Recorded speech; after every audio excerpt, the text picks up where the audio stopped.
Assalamualaikum warahmatullahi wabarakatuh. Sahabat-sahabat semua, bayangkan sebuah masa ketika dunia masih muda. Pepohonan hijau, sungai berkilau, dan manusia hidup dalam kedamaian. Namun, di balik keindahan itu, hati manusia mulai gelap. Mereka melupakan Sang Pencipta dan mulai menyembah berhala. Di tengah kegelapan itu, Allah mengutus seorang nabi mulia, Nabi Nuh alaihi salam. Dengan suara lembut penuh kasih, Nuh menyeru kaumnya, "Wahai kaumku, sembahlah Allah, tiada Tuhan selain Dia. Aku khawatir kalian akan ditimpa azab di hari yang besar." Namun, kaumnya menertawakan, "Hai Nuh, apakah engkau ingin jadi pemimpin kami? Engkau hanya manusia biasa." Mereka menutup telinga, berpaling, bahkan menghinanya.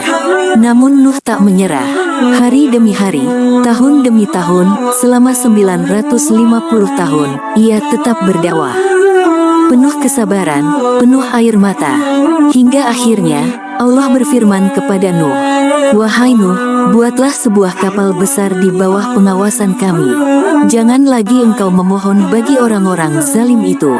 Mereka pasti akan ditenggelamkan." Nuh mulai menebang pohon, memahat kayu, menyusun papan demi papan.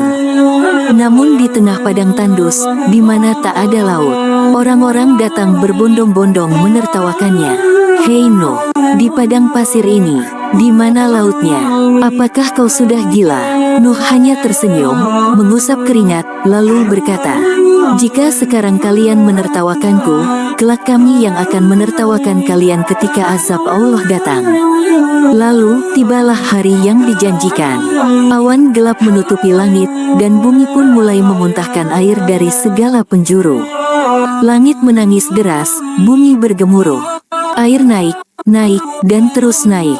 Allah memerintahkan Nuh, "Masukkan ke dalam bahtera pasangan dari setiap jenis makhluk, serta keluargamu dan orang-orang beriman."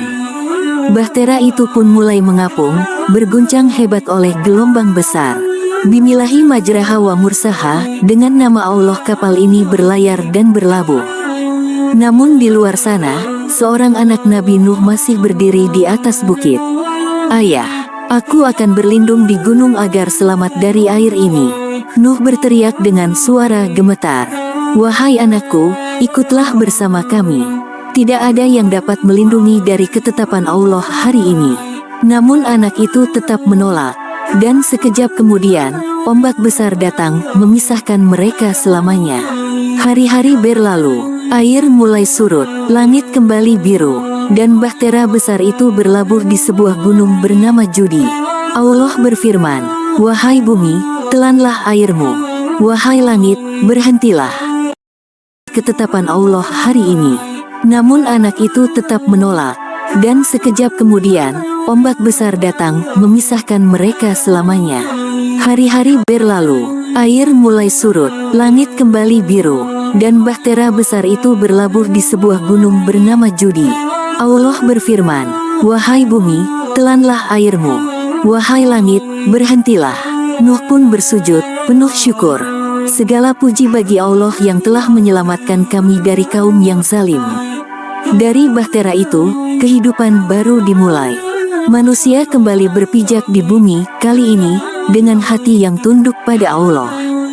Kisah Nabi Nuh bukan sekadar cerita tentang banjir besar, tapi tentang kesabaran seorang hamba, keteguhan iman, dan azab bagi kesombongan manusia. Karena ketika manusia menutup telinga dari kebenaran, air bisa menjadi senjata langit, dan bumi bisa menjadi saksi bisu dari kebinasaan. Sesungguhnya pada kisah mereka terdapat pelajaran bagi orang-orang yang berakal. Qs. Yusuf